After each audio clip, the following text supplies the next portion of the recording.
High বন্ধুরা, welcome to my channel শ্রেষ্ঠাস কিচেনে। আজকে আমি তোমাদের জন্য এই শীতে নিয়ে এসেছি একটা স্পেশাল আইটেম। এটা কি? এটা হচ্ছে বাসন্তী পিঠে। এটা কি করে বানাতে হয় চলো তোমাদের দেখিয়ে দিই। একটা কড়াই এরকম কিছুটা দুধ নিয়ে নিচ্ছি, নিয়ে সেটাকে গরম হতে দিচ্ছি, মানে জাস্ট একটুখানি ফুটতে শুরু করবে সেরকম অবস্থায়। এখানে আমি 700 মতো দুধ নিয়েছি, আর তার জন্য আমি কিছু কিছু পরিমাণে গুড় অ্যাড করব। আমি যেহেতু প্রথমে আগে পুরটা বানিয়ে নিচ্ছি, সেই জন্য আমি গুড়টা দিয়ে আগে দুধের থেকে পুরটা আমি রেডি করে নেব। আর এই পুরের রেসিপিটা কিন্তু তোমার বাজারে যে মাখা সন্দেশ পাওয়া যায় সেই রেসিপিকেও হার মানিয়ে দেবে, এতটাই টেস্টি এটা। তো কিছু কিছু করে আমি এখানে গুড় অ্যাড করব আর ঘাটতে থাকবো।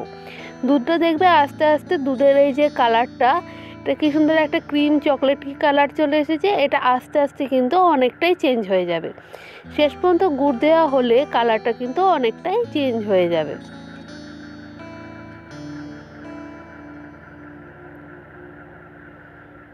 আমি এখানে 2 থেকে 3 বারে গুড়টা অ্যাড করেছি, তোমরা চাইলে একবারও করতে পারো, সেটাতে কোনো অসুবিধা নেই।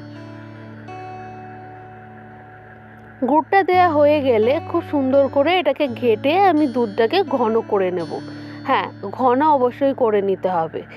দুধটা কিছুটা ঘন হয়ে এলে এই যে দেখতেই পাচ্ছ আমুল দুধের 10 টাকার প্যাকেট, এটা আমি দুটো এখানে অ্যাড করে দেবো। প্রথমবার একটা অ্যাড করব, কিছুটা অ্যাড করার পর সুন্দর করে ঘেটে নেব।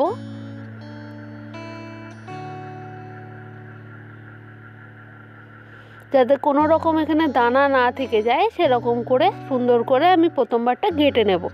তারপরের বারও আর একটা যে 10 টাকার প্যাকেট সেটাকে আমি এবার অ্যাড করে দেবো। এটাকে অ্যাড করে দেওয়ার পর একবার ঘেটে নেব। ঘেটে নিয়ে যতক্ষণ পর্যন্ত না এটা দুধটা ঘন হয়ে যাচ্ছে ততক্ষণ কিন্তু আমি ঘেটে নেব।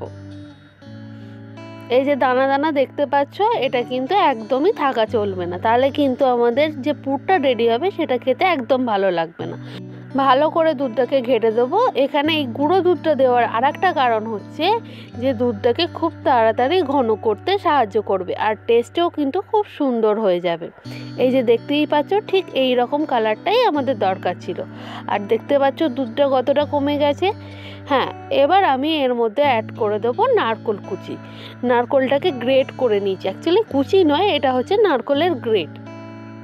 এটা পুরো একটা হাফ নারকোল আমি এখানে অ্যাড করে দেবো। নারকোলটা অ্যাড করা হয়ে গেলে আমি খুব সুন্দর করে এই দুধের মিশ্রণের সাথে কিন্তু অ্যাড করে নেব।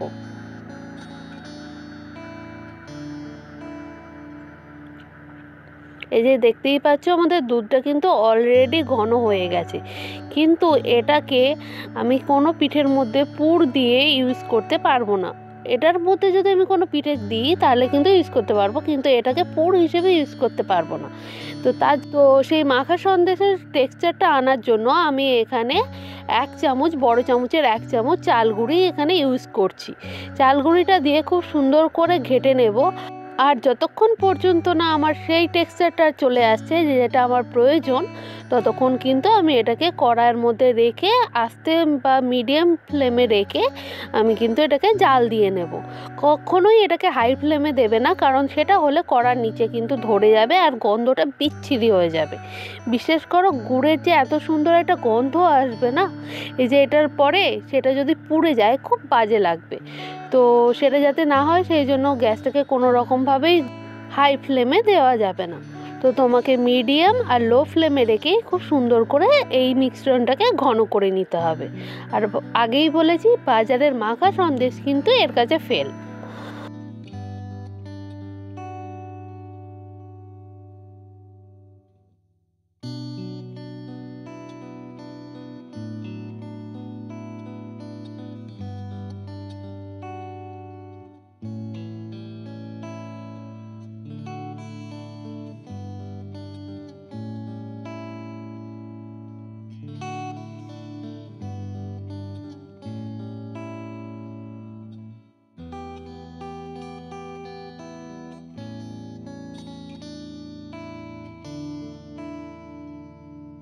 আমাদের পুরটা কিন্তু রেডি হয়ে গেছে। এবার একটা প্লেটে নামিয়ে রাখলে এই যে দেখতে পাচ্ছ কি সুন্দর নামিয়েছি আর কি সুন্দর ঘন হয়েছে।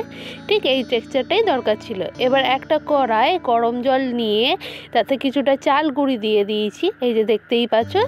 এবার এইটাকে আমি খুব সুন্দর করে মেখে নেব। দুধকুলি বা ভাজা পিঠে বা অন্য কোনো পিঠের জন্য কিভাবে চাল গুঁড়ি মাখতে হয় সেটা কিন্তু তোমাদের আগের ভিডিওতেই দেখিয়ে দিয়েছি। তো সেই রকম উষ্ণ গরম জল নিয়ে কিছুটা নুন নিয়ে আমি চাল গুঁড়িকে মেখে নিচ্ছি। এটা সুন্দর একটা ডো শেপের, এই যে এরকম ডো শেপ হবে সেরকম অবস্থায় কিন্তু মেখে নিতে হবে, নাহলে কিন্তু আমাদের পিঠেগুলো চারপাশ দিয়ে ফেটে যাবে, সেটা কিন্তু হতে দেওয়া যাবে না।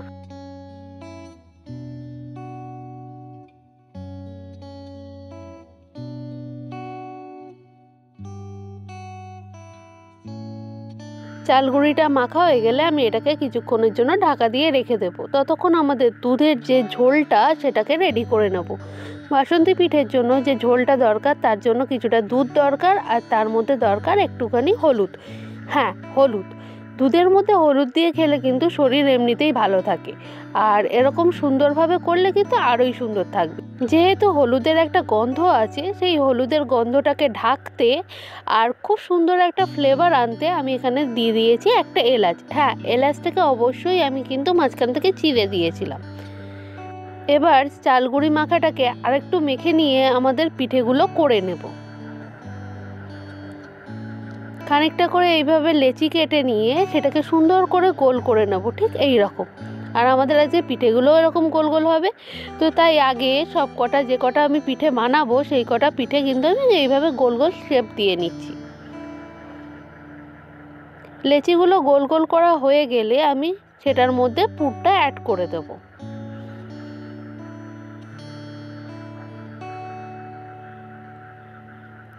কি করে একটা লেচি নিয়ে এইভাবে মাঝখানটা ফাঁকা করে নিয়ে, মানে বাটির মতো করে নিয়ে এখানে কিন্তু আমি অ্যাড করে দেবো আমাদের পুরটা।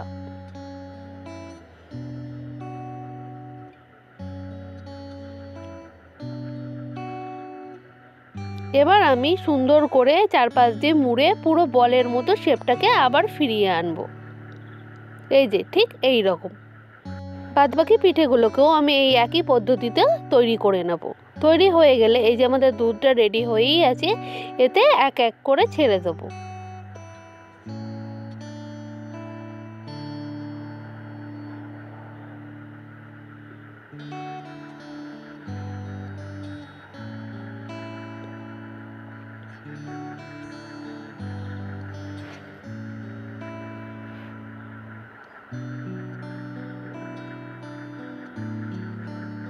প্রথমে ছেড়ে দিয়েই কিন্তু এটাকে গ্যাসে রেখে ফোটানো যাবে না, কারণ হচ্ছে সেটা যদি করি তাহলে এই যে চাল গুঁড়িটা আছে না, চালের মাখাটা, এটা কিন্তু তলায় বাটির সাথে ধরে যাবে, সেটা হতে দেওয়া যাবে না। তো প্রথমে একটুখানি নেড়ে নিতে হবে এবং মাঝে মাঝে অবশ্যই নাড়তে হবে, নাহলেই কিন্তু তলায় ধরে যাওয়ার চান্স আছে। আর এর মধ্যে অ্যাড করে দেবো 1 কাপ মতো চিনি, যেটা আমি দেখাতে ভুলে গেছিলাম তাই এইভাবে দেখাচ্ছি। তো চিনিটা অ্যাড করার পর খুব সুন্দর করে যখন এইভাবে ফুটে ফুটে উঠবে মাঝে মধ্যেই, তখনই কিন্তু আমাদের একটু একটু করে নেড়ে দিতে হবে। নেড়ে দিলে কি হবে, নিচে ধরে যাওয়ার চান্সটা আর থাকবে না। খুব সুন্দরভাবে পিঠেগুলো হয়ে যাবে, ফাটবে না আর নিচেও ধরে যাবে না।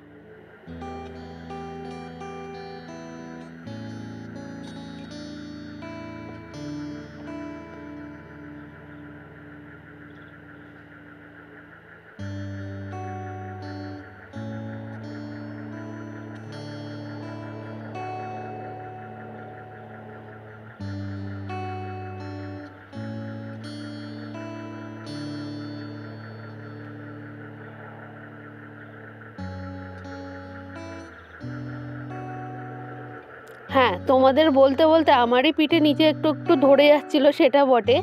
কিন্তু হ্যাঁ, তোমরা কিন্তু একদমই এই ভুলটা করবে না।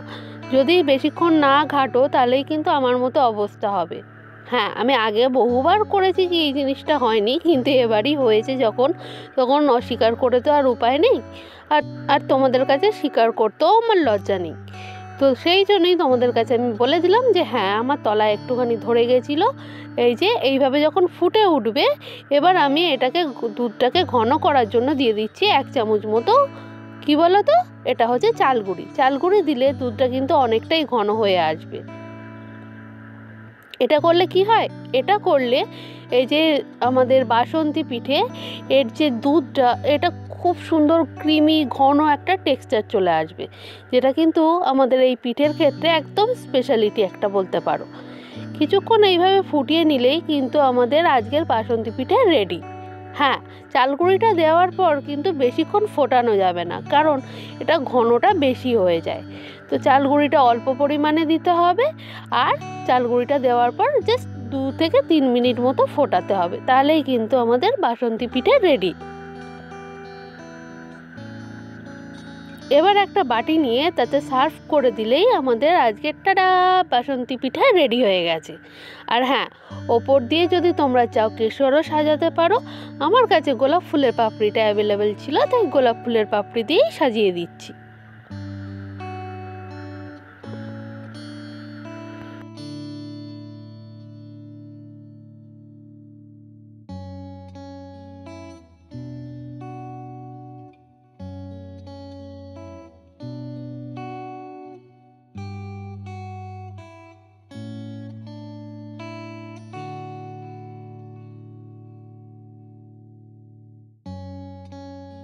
আমার এই আজকের বাসন্তী পিঠেটা তোমাদের কেমন লাগলো অবশ্যই কিন্তু কমেন্ট করে জানাবে, আর অবশ্যই বাড়িতে কিন্তু তৈরিও করবে। এটা করতে কী কী লেগেছে চলো আরেকবার বলে দিই। আর আমার ভিডিওটা যদি তোমাদের ভালো লেগে থাকে তাহলে অবশ্যই লাইক শেয়ার সাবস্ক্রাইব করে পাশে থাকবে। Thank you.